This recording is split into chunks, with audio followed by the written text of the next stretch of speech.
بسم اللہ الرحمن الرحیم۔ امام غزالی اور کی مابعد و طبیعت کی رد میں ہم نے دو چیزیں دیکھی ہیں۔ ایک تو یہ کہ ان کے الفاظ اور ان کے معنی اور ان کے عمومی استعمال کے جو اصول ہیں وہ انہوں نے وضع کیے ہیں، اور کب اختلاف جو ہے لفظی ہوتا ہے اور غیر لفظی ہوتا ہے،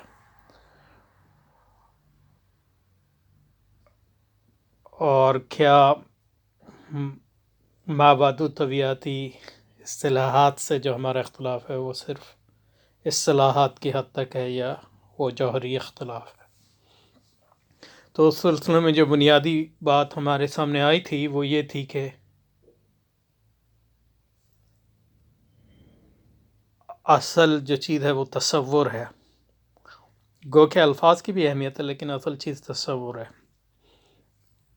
تو جو تصورات ہیں ان الفاظ کے پیچھے، ان تصورات کو سمجھنا اور پھر ان کا محاکمہ کرنا اور ان کو اسلامی عقائد کی کسوٹی پر جانچنا جو ہے یہ پہلا کام ان کے تھا۔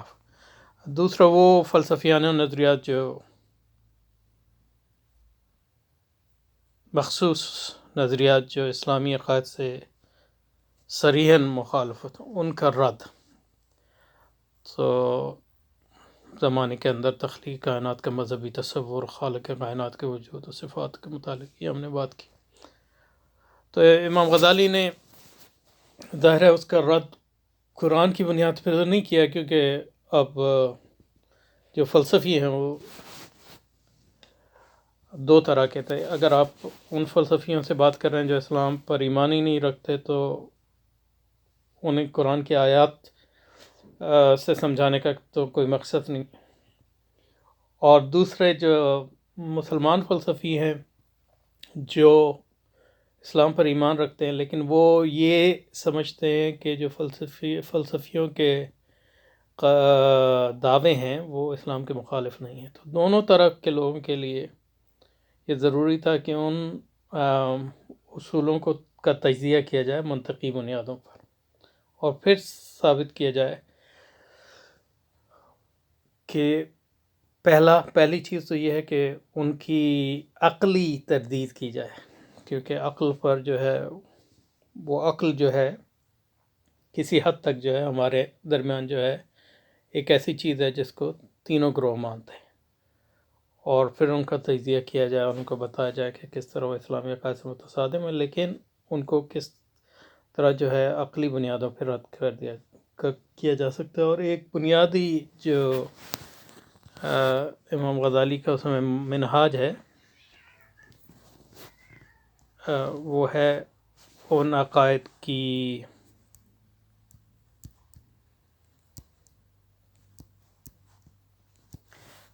عقلی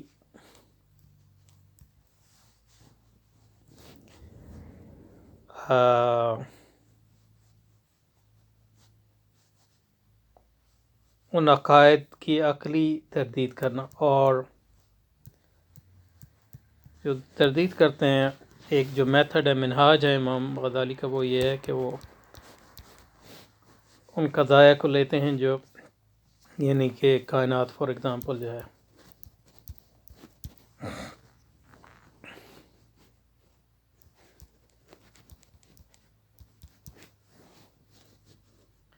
وہ ہمیشہ سے ہے اور ہمیشہ رہے گی، یعنی کہ وہ قدیم ہے۔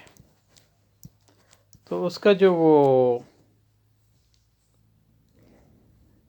رد کرتے ہیں، ایک ان کا طریقہ یہ ہے کہ وہ اس کے خلاف عقلی دلائل دیتے ہیں،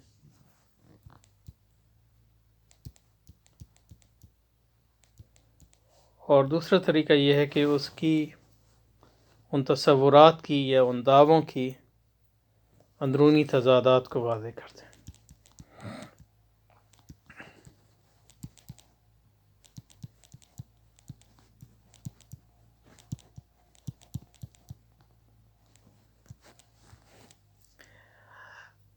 تو یہ دو چیزیں ہم نے پہلے کی تھی. اب تیسری چیز جو ہے وہ تیسری قسم میں ایسی چیزیں ہیں جن پر فلاسفہ یقین رکھتے ہیں اور وہ مذہب کے کسی بھی اصول سے متخاصم نہیں ہیں. تو اب فلسفی بھی اور سائنسدان بھی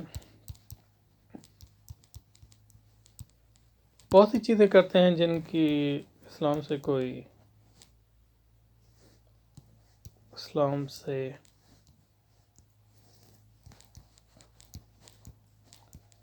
ٹکراؤ نہیں.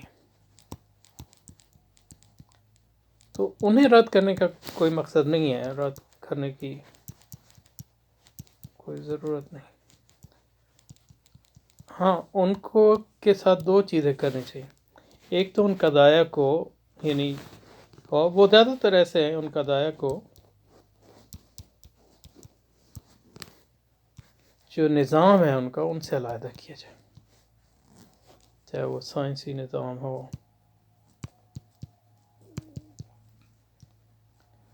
یا یونان کا مابعد الطبیعیاتی نظام ہو. کیونکہ جیسے کہ ہم نے دیکھا کہ وہ قضایا اور وہ دعوے جو فی نفس ہی ان میں کوئی قباحت نہیں ہوتی، لیکن ان میں قباحت اس طرح پیدا ہو جاتی ہے کہ وہ ایک ایسے نظام کا حصہ ہیں جو نظام بذات خود جو ہے کبھی ہے.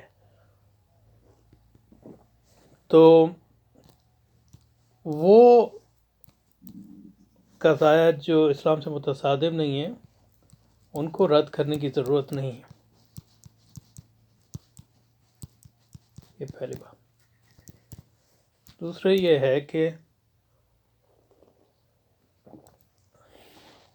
ان کو اس نظام سے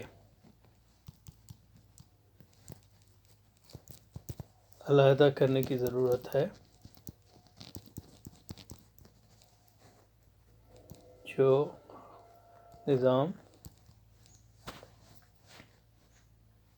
ایک فاسد نظام ہے، چاہے وہ نظام طبیعیاتی نظام ہو یا سائنسی نظام ہو یا اکنامکس کا نظام ہو وغیرہ وغیرہ.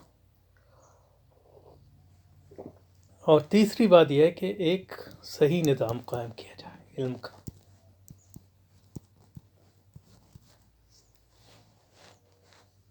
جس میں وہ عقلی بنیاد پہ ہوگا، لیکن اس میں ان معنوں میں کہ وہ نہ صرف یہ کہ اسلام سے متصادم نہ ہو بلکہ اسلام کی روح سے مطابقت رکھتا ہو. اور ایسے کئی نظام وہ نظام خود کوئی اس کی شرعی حیثیت ہے سچ نہیں ہے، وہ انسانی فکر کی کاوش ہے. اور اس طرح کے کئی اسکول بن سکتے ہیں. تو یہ مسلمانوں کے ہاں جو مختلف مذاہب ہیں اس کی یہی حیثیت ہے. اور پھر اس نظام میں ان قضایا کو آپ پرو سکتے ہیں اور وہ اپنا صحیح مقام جو ہے اس نظام میں حاصل کریں. اس میں بات یہ ہے کہ جو اللہ نے انسانوں کی ہدایت کے لیے دین بھیجا ہے وہ صرف آپ کو ایک اصول بتاتا ہے،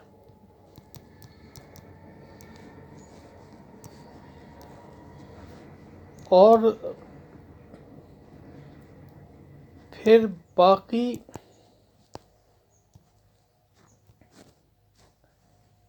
چیزوں میں وہ آپ کو عقل کے استعمال کی دعوت دیتا ہے. تو اللہ نے ہمیں فزکس سکھائی ہے کیونکہ اس نے عقل دے دی ہے، نہ کیمسٹری سکھائی ہے، نہ منطق سکھائی ہے، نہ معیشت کا نظام ایسا سچ سکھایا. اصول دیے، ان اصول کی بنیاد پہ جو ہے آپ عقل کا استعمال کریں، کیونکہ عقل اللہ نے آپ کو اسی لیے دی. اور اسی بنیاد پہ پھر آپ نے فقہ بنایا. کوئی فقہ خدا کی طرف سے نہیں آئی، یہ کلام بنایا، یہ اصول فقہ بنایا، یہ سب انسانی کاوش ہے، تبھی اس میں اتنے مذاہب ہیں. لیکن وہ اسلامی ان معنوں میں ہے کہ اسلامی روح کے مطابق ان مقاصد اور ان عمومی معیارات اور عمومی اصولوں کے مطابق. اسی طرح ہم سائنس میں بھی، مابعد الطبیعیات میں بھی اور دوسری تمام علوم میں بھی اسی طرح ہمیں مختلف جو ہے علوم مدون کرنے کی ہمیشہ ضرورت ہے، اس میں مختلف مذاہب وغیرہ وغیرہ. تو یہ جو ہے بنیادی بات. اور اس میں اگر امام غزالی کے کام کی عظمت کو آپ کو سمجھنے، مابادیت خاص عظمت اسی میں ہے. دیکھیے اس کا آپ عیسائیت سے تقابل کریں. عیسائیوں کے ہاں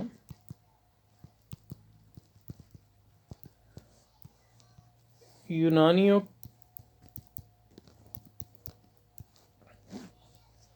کی فکر جو ہے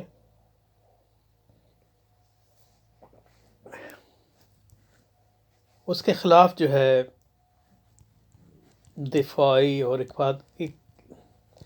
اقدامی کام جو ہے اسی لحاظ سے چلتے رہے جس طرح وہ مسلمانوں کے ہاں سے چلے.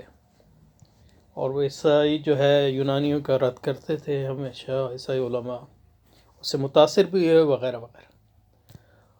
اور خاص طور پر انہوں نے یونانیوں سے منطق تو سیکھی،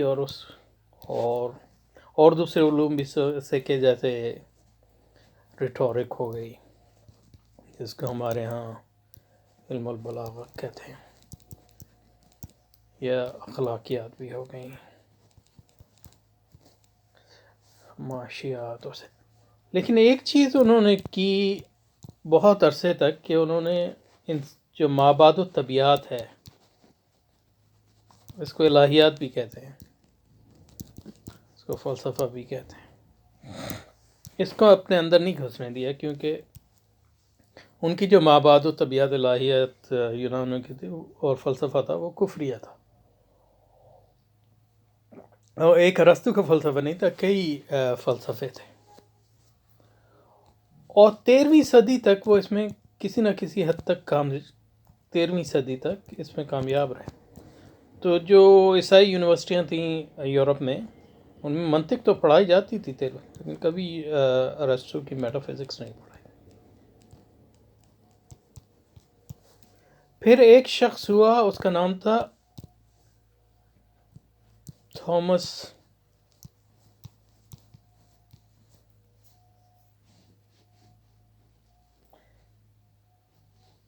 ایکوائنس،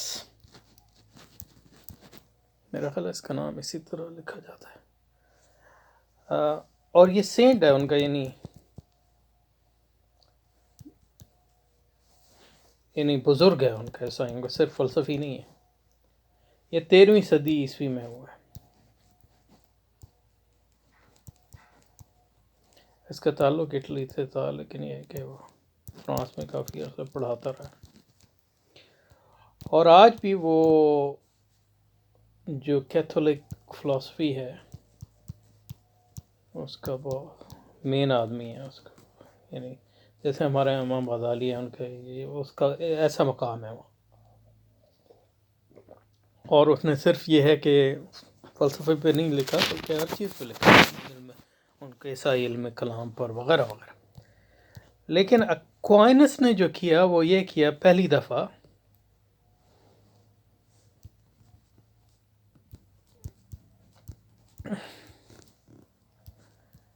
اس نے میٹا فزکس داخل کی.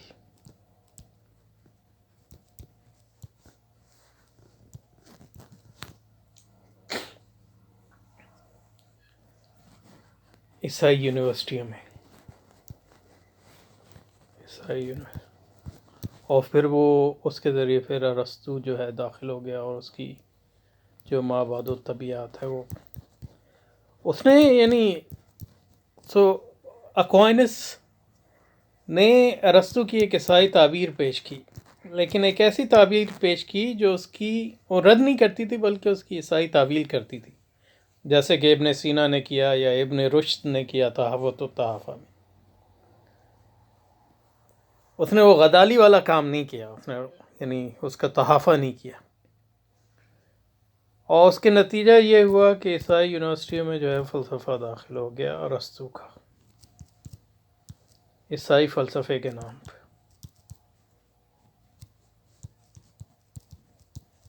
اور آپ کو کوئی پادری بننا ہو تو آپ کو عیسائی سیمینری ان کے مدرسوں میں بھی، اور یہ یونیورسٹیاں ساری عیسائی سیمینریز ہی تھیں، یا آکسفورڈ ہو گئی یا کیمبرج، یہ سب عیسائی سیمینریز تھیں جن میں سے ہماری جدید یونیورسٹیاں نکلی ہیں۔ آپ دیکھیں گے مطلب یہ ہے کہ نیوٹن جو ہے وہ کب پیدا ہوا ہے، یعنی یہ تقریباً 17ویں صدی کا آدمی ہے، اور بہت یعنی مطلب یہ ہے کہ وہ جدید فزکس کا بانی ہے، وہ جدید وہ کیلکولس اس نے ایجاد کیا، یعنی کسی لائبنیز کے ساتھ، لائبنیز اور اس نے یعنی ان کو ایک دوسرے کا پتہ نہیں تھا، ایک ہی زمانے میں جو وہ دونوں نے ایجاد کیا، یعنی نیوٹن اتنا بڑا ان کا موجودہ سائنسی، لیکن وہ کیمبرج یونیورسٹی میں تھا۔ لیکن آپ دیکھیے کہ اس نے اتنا وقت جو اس نے فزکس پہ لکھا ہے اور کیلکولس پہ لکھا ہے، وہ کچھ اس کا عشر اشیر بھی نہیں ہے جو اس نے انجیل پہ جو اس کے مطالعے وہ انجیل کا بھی بہت بڑا عالم تھا۔ تو آپ دیکھیں یہ مطلب یہ تو یونیورسٹیاں جو ہیں ان کی وہی حیثیت ہے جو ہمارے مدرسوں کی۔ تو کہنے کا مقصد یہ ہے کہ تھامس ایکوائنس کے ذریعے جو ہے ارسطو کا جو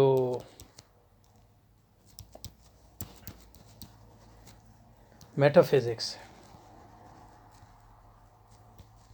اس کی مابعد الطبیعیات جو ہے وہ عیسائی یونیورسٹیوں میں داخل ہو گئی، اور اس طرح داخل ہوئی، ہمارے ہاں بھی پڑھائی جاتی، لیکن اس طرح داخل ہوئی بغیر جو امام غزالی نے کام کیا تھا اس کے بغیر، اور صرف تعویلی کام کے، تو ارسطو پڑھنے لگے، اور اس کا یہ نتیجہ ایک یہ نکلا کہ 400 سال کے اندر 500 سال کے اندر جو ہے ارسطو اس طرح سرایت کر گیا اور یونانی فلسفہ کہ جو نئے مفکرین پیدا ہونے لگے ان یونیورسٹیوں سے، انہوں نے عیسائیت کا رد کرنا شروع کر دیا، اور یہاں تک کہ پھر جو ہے ہم موجودہ تہذیب پر آتے ہیں جو بالکل جو ہے جدیدیت جس کو ہم کہتے ہیں آج جس میں ہم جی رہے ہیں، جہاں عیسائیت جو ہے ان یونیورسٹیوں سے بے دخل کر دی گئی، اور عیسائیت جو ہے ایک باندھی بن گئی، اور اس کی کوئی حیثیت ہی نہیں ہے مغربی تہذیب میں اس وقت۔ تو یہ فرق کیا ہے، یعنی اور بھی فرق ہیں، لیکن ایک بہت بڑا فرق یہ ہے کہ ہمارا امام غزالی نے جو کام 5ویں صدی میں کیا، یعنی اسلامی صدی میں، اور یہ تقریباً 11ویں صدی،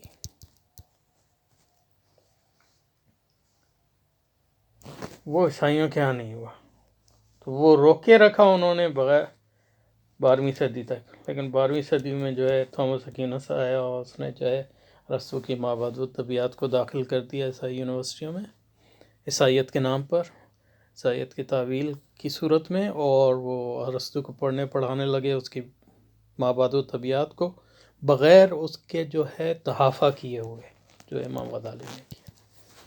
تو یہ ایک بہت بڑا فرق ہے جو امام غزالی جو ہماری تہذیب اور عیسائی تہذیب میں ہے، کہ عیسائیت میں کوئی امام غزالی ان معنوں میں پیدا نہیں ہوا، ان کے تھامس ایکوینس یعنی ان کے صرف ابن رشد ہوئے اور ابن سینا ہوئے، کوئی غزالی نہیں ہوا، یا غزالی کے طرز کا کوئی کام نہ ہوا۔